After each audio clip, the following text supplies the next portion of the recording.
Good morning students. आप सभी का स्वागत है आपका अपना YouTube channel A to Z learning point रजमा में।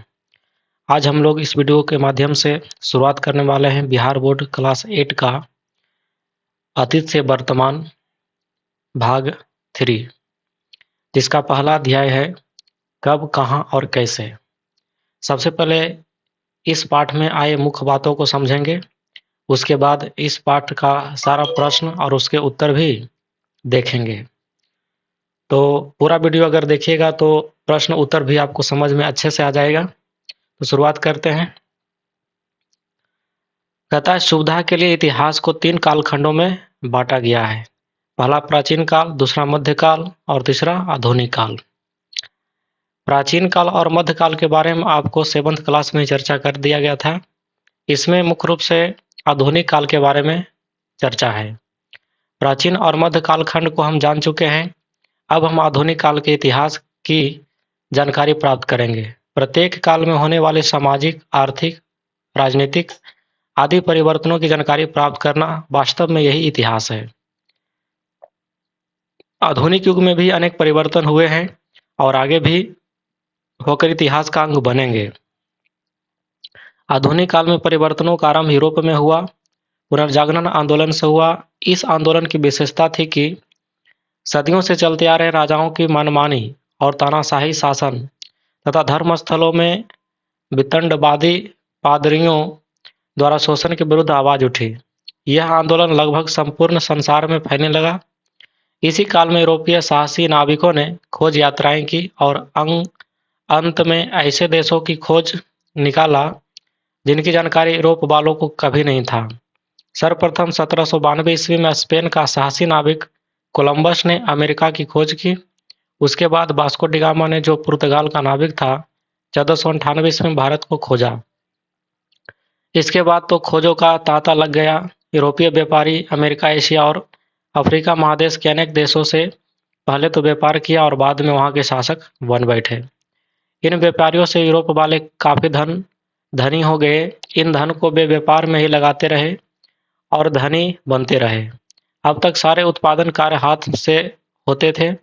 भारत उनमें अव्वल था। यहाँ का कपड़ा यूरोप में काफी पसंद किया जाता था, लेकिन इंग्लैंड में औद्योगिक क्रांति के सफल होने से उपभोक्ता वस्तुओं, खासकर कि कपड़ा उत्पादन में बेहद बढ़ोतरी हुई।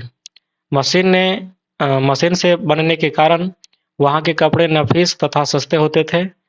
फल हुआ कि जहाँ पहले इंग्लैंड वाले भारत से कपड़ा खरीदते थे, अब इंग्लैंड में बने कपड़ों से भारत के बाजार भर गए।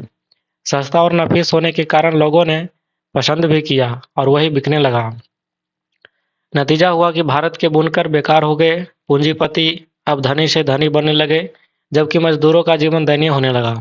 भारत के कारीगर कृषि मजदूर बन गए।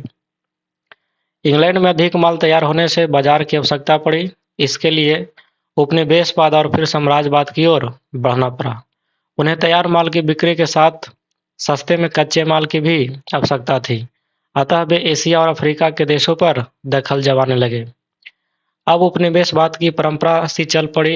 18वीं शताब्दी के उत्तरार्ध तक एशिया, अफ्रीका के अतिरिक्त दक्षिण अमेरिका के देश भी किसी न किसी यूरोपीय देशों के उपनिवेश बन चुके थे। यहाँ पर उपनिवेश बार बार आ रहा। उपनिवेश का अर्थ होता है कोई भी देश किसी अन्य देश को गुलाम बना के रखना। 18वीं शताब्दी के अंतिम दशकों में विश्व में महत्व की घटनाएं हुई। एक तो अमेरिका का स्वतंत्रता आंदोलन तथा फ्रांस के राजा के विरुद्ध विद्रोह।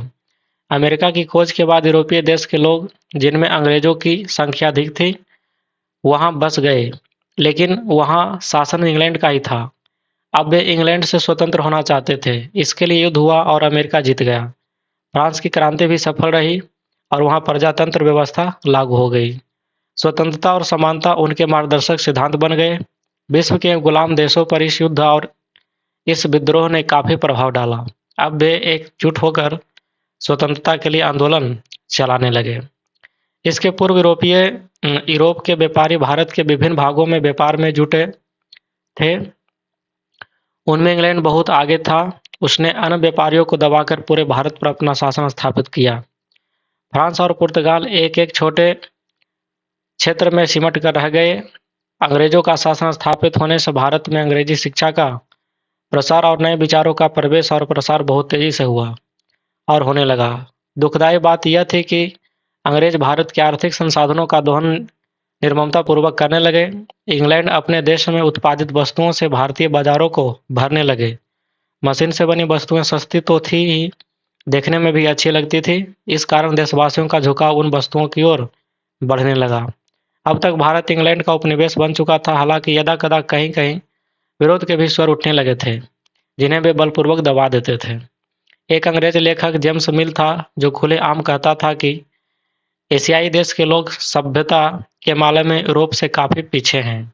अब बताइए, एक अंग्रेज ऐसा बोल रहा है, जबकि वो लाइटिंग करता था, धोबो नहीं करता था, ऐसा ही टिश्यू पेपर का यूज करता था, आज भी कर रहा है। हमारे को कह रहा है कि सभ्यता वाला नहीं है। बताइए, अंग्रेजों के आने से पहले भारत में हिंदू शासक हो या मुसलमान शासक, तानाशाही शासन ही चलाते थे। लेकिन इंग्लैंड, फ्रांस और अमेरिका, कनाडा के प्रजातंत्र को देख भारत के लोग भी स्वतंत्र होकर प्रजातांत्रिक शासन चलाने की तमन्ना पालने लगे। शासन संबंधित अभिलेखों को जहाँ रखा जाता है उसे क्या कहते हैं? अभिलेखागार। कोई चाहे कि कब क्या हुआ, अभिलेखागार में जाकर देख सकता है। पुस्तकालयों में तत्कालीन लेखकों की पुस्तकें, आत्मकथाएं, संस्करण और यात्रा वृत्तांत देखे जा सकते हैं। सही सर्वेक्षण के अनुसार भारत के मानचित्र पर न केवल राज्य, प्रांत, जिला आदि के साथ स्थानुसार वनस्पति, उपज, जनसंख्या, धर्म, जाति, व्यवसाय, शैक्षणिक स्तर आदि के भी रिकॉर्ड रखे जाने लगे। पिछड़ों को कैसे आगे बढ़ाया जाए, इस बात पर भी सोचा समझा जाता था। कैमरा के आविष्कार तथा समाचार पत्रों के प्रकाशन से तत्कालीन तथ्य सबके सामने समक्ष आने लगे। आधुनिक भारत उपमहाद्वीप में भारत सहित पाकिस्तान, बांग्लादेश, नेपाल, भूटान, श्रीलंका, मालदीव आते थे। पहले जहां बिहार, उड़ीसा भी बंगाल के अधीन थे, बाद में 1912 में अंग्रेजों ने बिहार, उड़ीसा को अलग कर दिया और फिर 1936 में उड़ीसा भी बिहार से अलग हो गया। आज बिहार के भी दो भाग हो गए, बिहार और झारखंड। अब इतना दूर पढ़ें तो इतना दूर से कुछ प्रश्न बना है, उसको देखते हैं। अध्याय में अंतर्निहित प्रश्न और उनके उत्तर।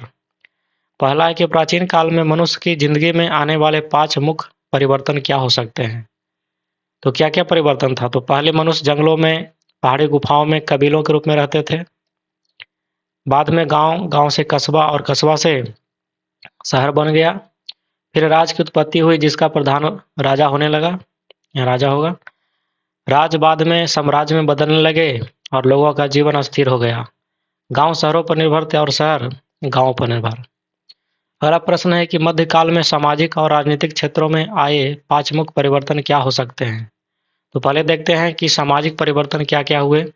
तो समाज में सबसे ऊपर बादशाह था, उसके बाद सरकारी परिंदे थे, इसके बाद समाज में व्यापारियों और कारीगरों का वर्ग था, गांव में किसानों का वर्ग प्रमुखता से लिए हुए था, 5वें स्थान पर कृषक मजदूर थे। अब देखते हैं राजनीतिक परिवर्तन। सबसे ऊपर राजा या बादशाह था, बादशाह के नीचे उसके दरबारी थे, उसके बाद सैनिकों का स्थान था, कर वसूलना भी इन्हीं के अधीन था।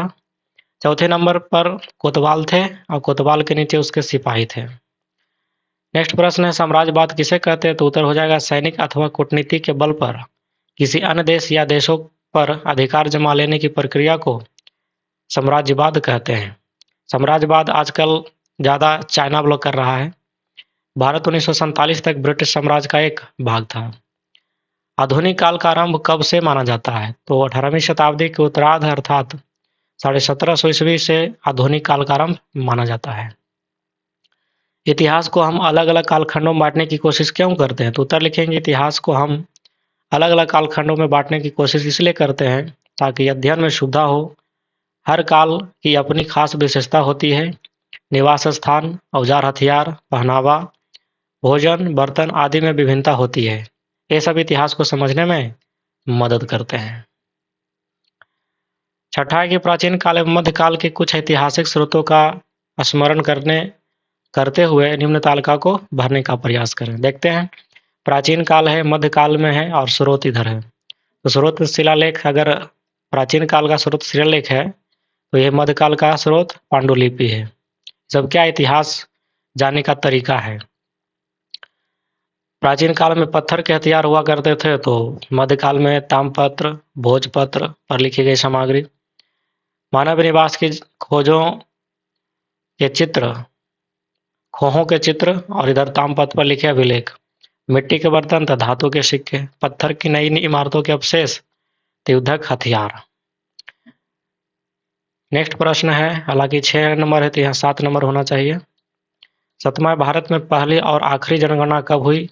आखिरी जनगणना में पूछे गए कुछ सवालों को अपने शिक्षक की मदद से इकट्ठा करना है। तो भारत में पहली जनगणना 1881 में हुआ था और आखिरी जनगणना 2011 में, हालांकि 2021 में हो चुका है। आखिरी जनगणना में पूछे गए कुछ प्रश्न इस प्रकार है: परिवार में व्यक्तियों की संख्या, उनकी शिक्षा का स्तर, आय का जरिया, वार्षिक आय इत्यादि। जब भी जनगणना होता है तो सारा प्रश्न पूछा जाता है एक परिवार से। अब देखते हैं अभ्यास तथा उनके उत्तर।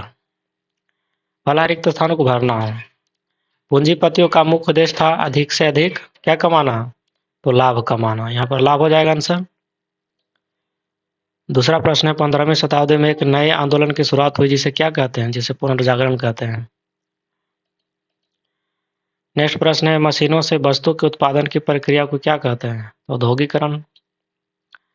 डॉट डॉट में सरकारी दस्तावेजों को सुरक्षित रखा जाता है किसमें? अभिलेखागार में। समय के साथ देश और राज्य की किसमें सीमाओं में परिवर्तन होते रहते हैं? तो भौगोलिक सीमाओं में परिवर्तन होते रहते हैं। अगला है कि सही और गलत के बनाना है। तो वैज्ञानिक पद्धति का अर्थ है कि प्रश्न प्रस्तुत कर प्रयोग द्वारा ज्ञान प्राप्त करना, तो बिल्कुल सही है। दूसरा है, अंग्रेजी इतिहासकार जेम्स मिल का भारतीय इतिहास के धर्म के आधार पर बांटना उचित था? तो बिल्कुल उचित नहीं था, गलत है।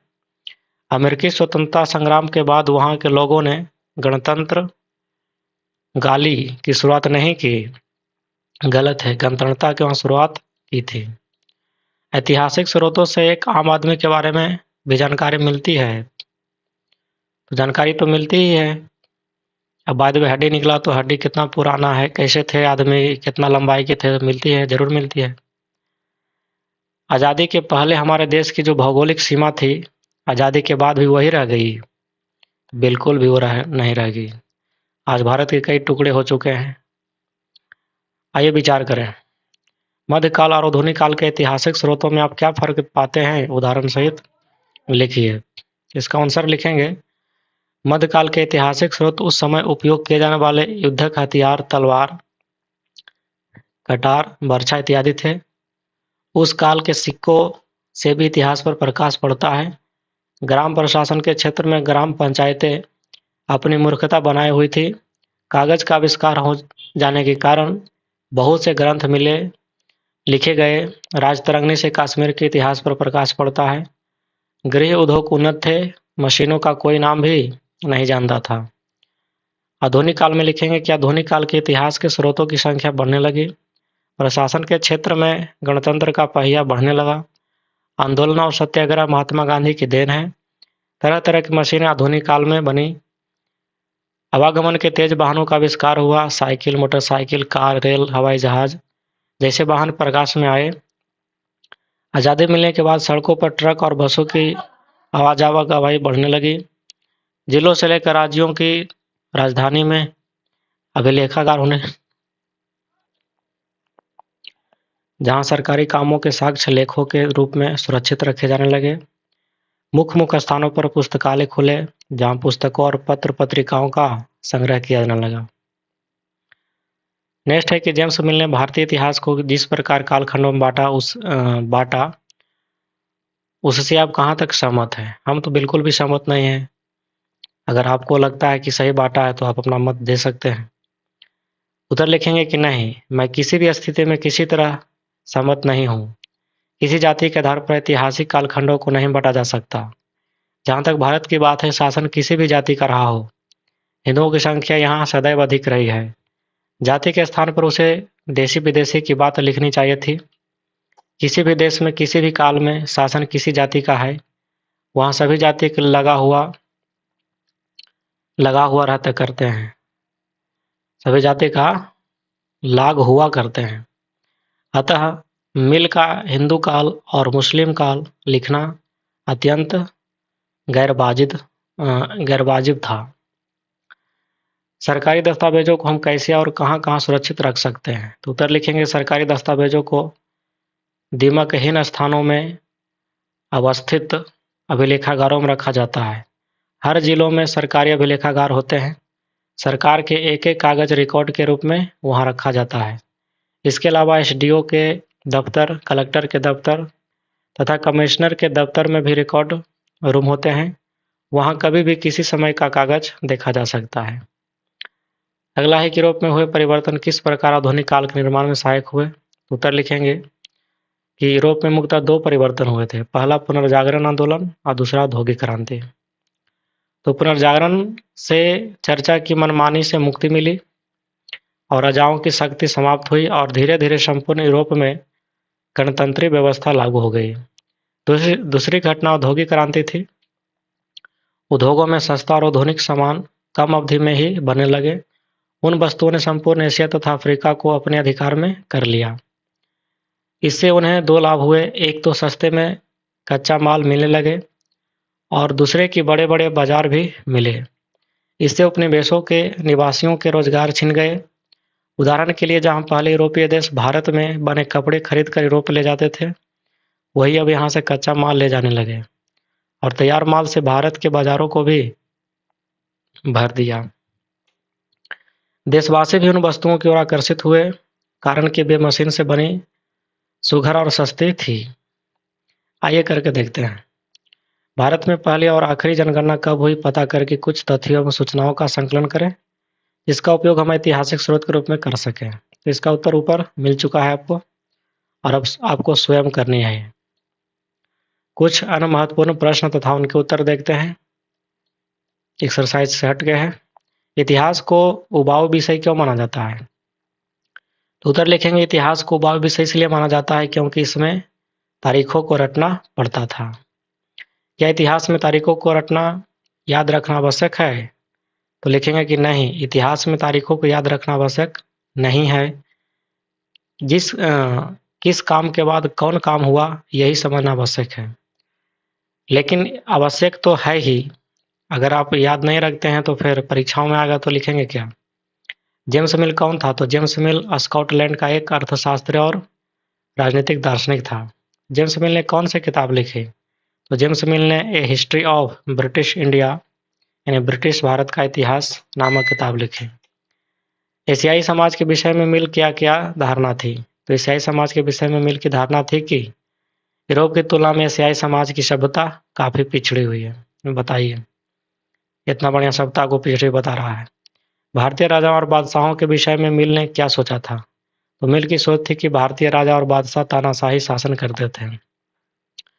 राजा तो नहीं कह सकते, लेकिन जितना बादशाह भारत में हुआ सब तानाशाही था। जैसे औरंगजेब, बाबर, ये सब क्या था? तानाशाही सरकार बनाता था लोग। तो इस तरह से पूरा ही अध्याय समाप्त होता है। आशा करते हैं आपको समझ में आया होगा, लाभ भी हुआ होगा। अगर समझ में आता है, लाभ होता है तो वीडियो को शेयर जरूर कीजिए, लाइक कीजिए, चैनल को सब्सक्राइब कीजिए ताकि हमें भी मोटिवेशन मिले और दूसरा वीडियो लाने का। तो अगर यहाँ तक आप वीडियो देखे हैं तो आपका बहुत बहुत धन्यवाद। मिलते हैं नेक्स्ट वीडियो में, नेक्स्ट अपडेट में।